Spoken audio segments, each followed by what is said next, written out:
नमस्कार दोस्तों। आज सदन के अंदर संसद भवन में लोकसभा और राज्यसभा दोनों की ही चर्चाएं बहुत खास रही।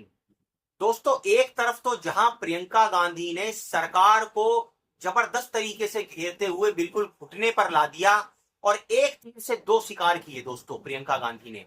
वो क्या किए दोस्तों, मैं इस वीडियो में आपको बताऊंगा। वहीं दूसरी तरफ राहुल गांधी ने भी सरकार से तीखे सवाल पूछे।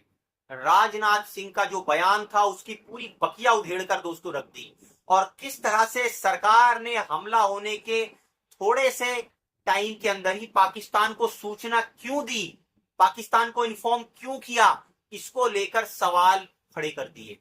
दोस्तों, विस्तार से चर्चा करेंगे प्रियंका गांधी ने कैसे सरकार को घेरा और राहुल गांधी ने कैसे सरकार को कटघरे में खड़ा करा।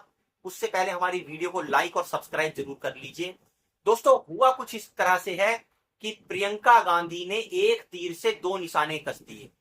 एक तरफ तो उन्होंने इस बात का जिक्र करा कि किस तरह से जो पहलगाम में आतंकवादी हमला हुआ वो सरकार की एक विफलता थी, जो एजेंसियां थी उनकी विफलता थी और जो गृह मंत्रालय है, जो गृह मंत्री जी अमित शाह जी बैठे हुए हैं कुर्सी पर, ये उनकी जिम्मेदारी थी कि इस तरह की कोई हमला कैसे हो जाता है। जब आप कश्मीर को केंद्र शासित राज्य बनाकर आपने रखा हुआ है, सारी शक्तियां आपने अपने पास रखी हुई हैं, तो भैया आपने ये कैसे हो गया कि इतने सारे यात्री एक जगह पर जाते हैं, घूमने के लिए जाते हैं, पर्यटक होता है वहां पर और वहां कोई सुरक्षा नहीं होती है, आतंकवादी आते हैं आराम से उनको मारकर चले जाते हैं। प्रियंका गांधी ने दोस्तों ये सवाल सरकार के ऊपर खड़ा करा कि जब राजनाथ सिंह थे तो उस समय पर पुलवामा का हमला हुआ, उरी का हमला हुआ, बदले में क्या हुआ, राजनाथ सिंह से गृह मंत्रालय की कुर्सी ले ली गई और उसके बदले में उनको रक्षा मंत्रालय दे दिया गया और अब अमित शाह जो है वो गृह मंत्रालय में आकर बैठे हैं।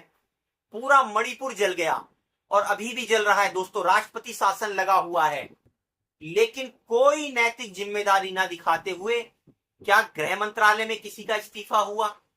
क्या गृह मंत्री ने कोई जिम्मेदारी लेते हुए अपना इस्तीफा दिया या इस सरकार के किसी भी मंत्री ने कोई इस्तीफा दिया? और दोस्तों, उसके बाद पहलगाम में हमला हुआ। ये पहलगाम का हमला था, इसकी जिम्मेदारी लेते हुए क्या बीजेपी ने या सरकार ने गृह मंत्री से सवाल पूछा?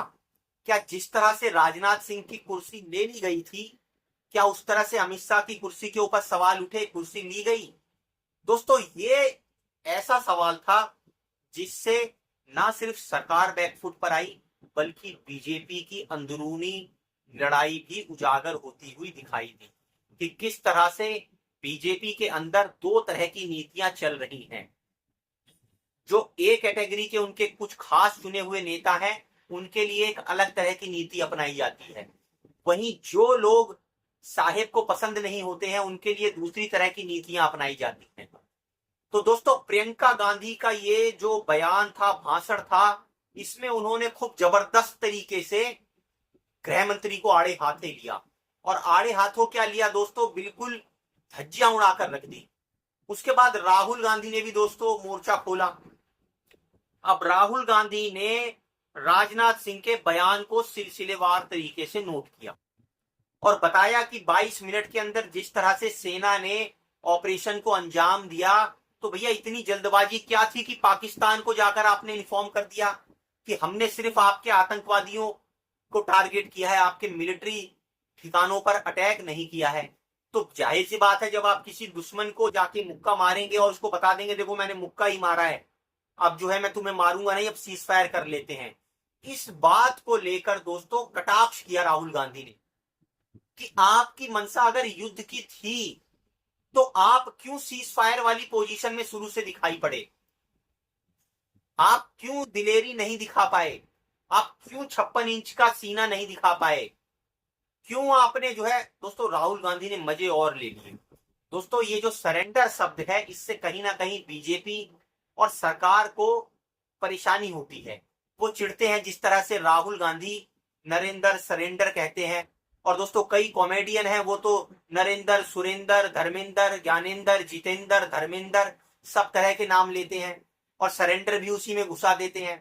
तो यहां पर दोस्तों राहुल गांधी ने एक एक बयान की, राजस्थान राजनाथ सिंह के बयान की बकिया उधेड़ी। अब दोस्तों राहुल गांधी ने, प्रियंका गांधी ने आज संसद के अंदर सवालों की ऐसी बौछार करी है कि शायद उन सवालों का कोई जवाब सरकार ने दिया हो या दे पाई हो, क्योंकि ये तो सवाल ऐसे हैं जो आम जनता के जनमानस के दिमाग में भी हैं। और विपक्ष की दोस्तों जनमानस की आवाज होता है, क्योंकि कोई इंडिविजुअल की आवाज तो कोई मायने रखती नहीं है और सरकार उसको सुनती नहीं है, तो जनता की आवाज ही विपक्ष की आवाज हो जाती है, चाहे सरकार में कोई भी बैठा हो। तो ये जो राहुल और प्रियंका ने सरकार से कड़े सवाल पूछे हैं दोस्तों, इस पर आपकी क्या राय है, आप कमेंट कर हमें जरूर बताइए।